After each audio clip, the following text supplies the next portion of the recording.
Figured this was the perfect time to make the video after starting 2 for 2 here at Churchill. You can't beat that, right? All right, let's go through the first couple races on Friday.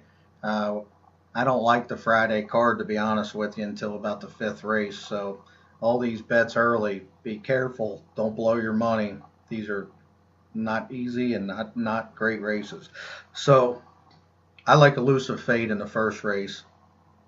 I think she's going to sit third behind these two Jamaican Smoke and Brazen Persuasion. You know, Brazen Persuasion may just be better than these, but a 3-year-old filly against older at this time of year and some good classy older fillies I'm not wild about. I was told Irish Loot's ready to run, but I'm just not a big fan of that horse either. Elusive Fate, I think, is going to get the perfect setup. Third off the layoff, turning back, getting back on dirt. Does like Churchill. Has run her best races at Churchill. Just got beat by Sky Girl and Galabout Town that can both run. So that's enough time on that race. Second race of all the early races, I do like the 3 call to action of Wayne Catalano. Now, I'm not a big Catman guy, so don't get me wrong. I'm not going to go firing on this horse, but I think this horse with Rosario, as soon as they open the gate, is going to be 2 in front. And I don't know how the track's going to play yet on Friday. It's probably going to keep drying out. It looks like it's going to rain here in Cincinnati, but I don't think it's going to rain down there. So I got called to action on top. I think Senior Prom, the 2, is got a big chance. I think a long shot, if you just want to goof around with a long shot early, I think the 1's got a big chance there. Party in Slow Motion. I'm not wild about the rest of the field. I'm not wild about the Ward horse on the outside. So now we go to the third race. My dad and I really disagree this race. He threw the rolling doubles up in the air because he was mad at me because we were completely not on the same page in this race. But that's the kind of race it is. It's wide open. You better have 6 or 7 horses in the pick 4, any pick 3s, things like that. But I like Flip Cup. My dad's not a Bill Mott fan, so as soon as I said Flip Cup, he said, "You're crazy."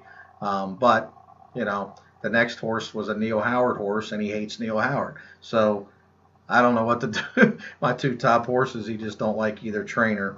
So that's why we spread out in the rolling doubles and stuff and try to take a bunch of horses, because I do think the 2 can win. I think the 4 from Tampa can win. I don't know a lot about that trainer, but he seems to win. The horse is bred like crazy. Alan Garcia, 8-1. I think, you know, why not throw him in the pick 3s and 4s? And the 2 bottom horses both have a chance. Mike Tomlinson is not a very good trainer. I do like Steve Margolis, though. So I can see taking the 10 or 11 and making sure you spread out, because if you're only taking the 3 and maybe 2 or 3 horses in the first race, you're only taking the 3 in the second, you can spread in the third and spread in the fourth. Now, my dad really likes Song de You, the 2 and the 4th, and so do I. It's my top pick. He likes him a lot more than I do. I think he's going to lead to the middle of the stretch, but I don't know if he can get home from there. So I'm a little bit nervous about him getting home from there.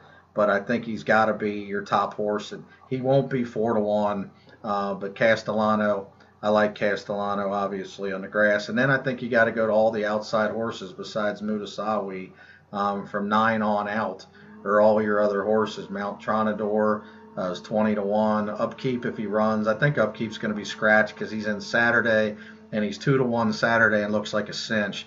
So I think they're going to scratch the 10. And then the 11 and 12, I think the 12 has a gigantic chance at 15-1. I think realistically he's going to go off about 8-1.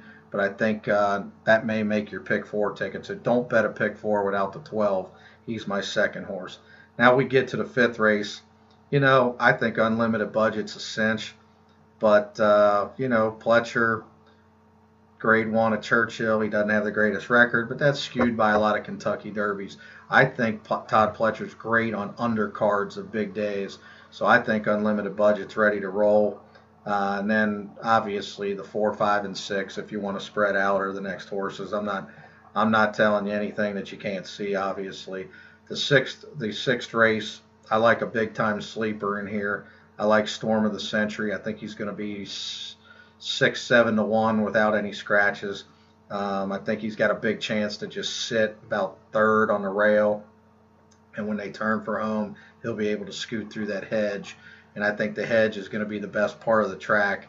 The way they've got the rail out all week, so when they bring that rail back in, you're going to be at the best part of the track there, cutting that corner. But again, it's a wide open race. I could make an argument for a bunch of them in here. Positive side, some of the parts have lock. I could see taking every one of them horses. So don't hesitate to spread in there. I'm going to have at least the 3, 6, 9, may have the 8 also. And then we get to the 7th race. I think this is where you take a shot here. I think if you got unlimited budget singled and you spread in the pick 3, and then you spread in the unlimited budget race with another spread, and then single the 12 here express model, you're going to get every bit of 10 or 12 to 1 on this horse. And I think she has an unbelievable chance at this price to win this race. Number one, working off the charts. Bruno loves him, 4-star work, but that's not just why I like this horse. I love turnbacks going 7.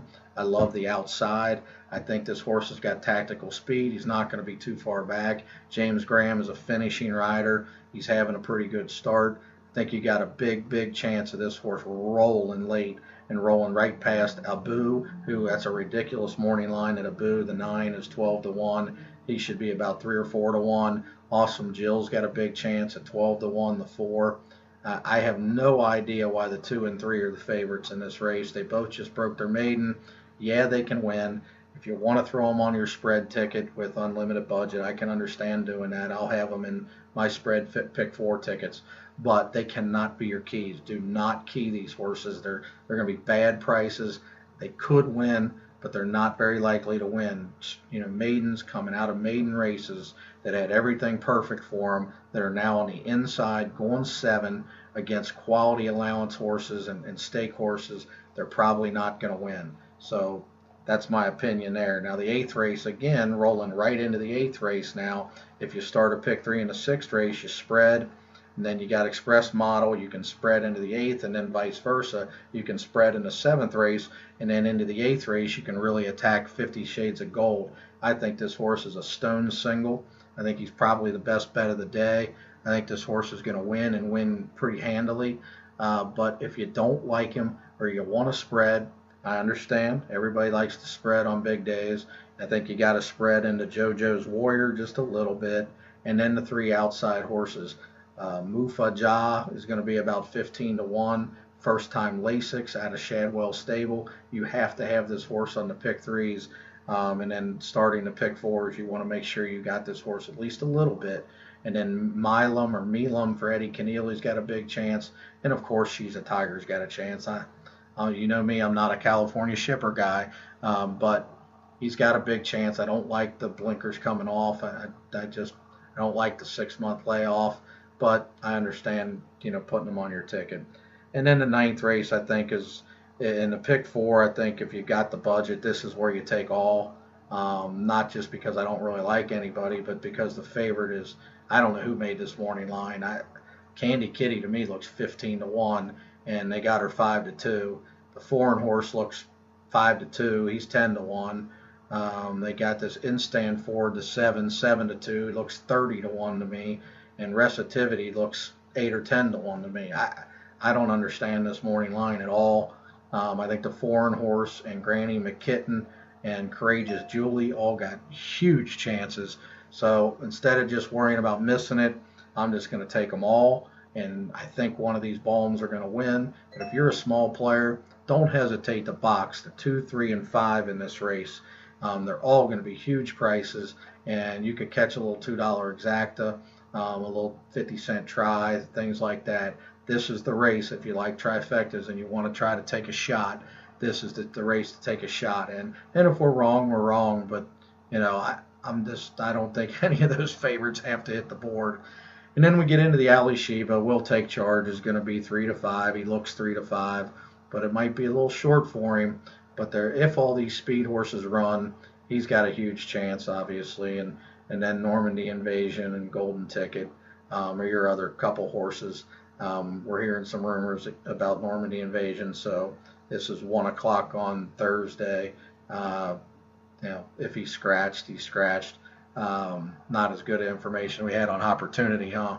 That was a hell of a story they told me, and I didn't know if I should believe it or not. I was going to wait to tell everybody because I didn't want an internet explosion over it. But I was going to make sure nobody made any bets on Opportunity. We were going to tell you everybody Friday morning. But now we get into the Oaks. I think the Oaks is just a straight out 4 filly race. And really my main horses are going to be 3 horses. But Untappable is going to be tough. There's no question. She's going to be tough.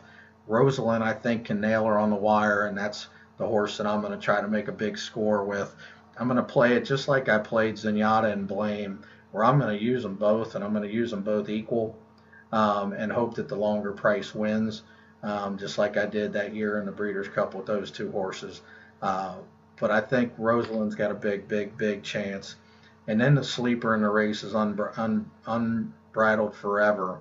Dallas Stewart. I know Dallas personally. He's very close friends with my brother. They love this horse. They think that this filly's going to win. So you're going to get 12 or 15 to 1. Make sure you put her in your tickets.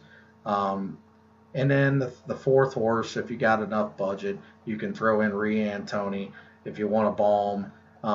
But if you want one of the favorites, My Miss Sophia has been working good. I'm not a big My Miss Sophia fan, but I can understand if you want to use her. But that's just a fringe horse, just a small bet, small pick 4s. And then the last race of the day is the Who Cares race, right? Well, you got to Who Care because we've got information on 2 first-time starters. Both outfits think they're going to win. Both of them are 12 to 1 morning line. You've got pick 3s and pick 4s that you can bet, or no pick 4, but you got pick 3s you can bet. You got daily doubles you can bet into these horses. Put it in your pocket, cash it the next day. But take those horses in the Oaks. Make sure you take the 9 for Paul McGee, Impetuous Youth, J&SM Stables, and French Pass for Al Stall. They're both working good. They both think they're going to win. And then if you got a big budget, you can use the 8 or 10 too. So 8, 9, 10, 11. But make sure you make some small plays into those 2 first-time starters because if it hits, you're going to get some huge prices. So that's where we're at on Friday. I will be making my video on Saturday, trying to keep them as short as possible. Thanks.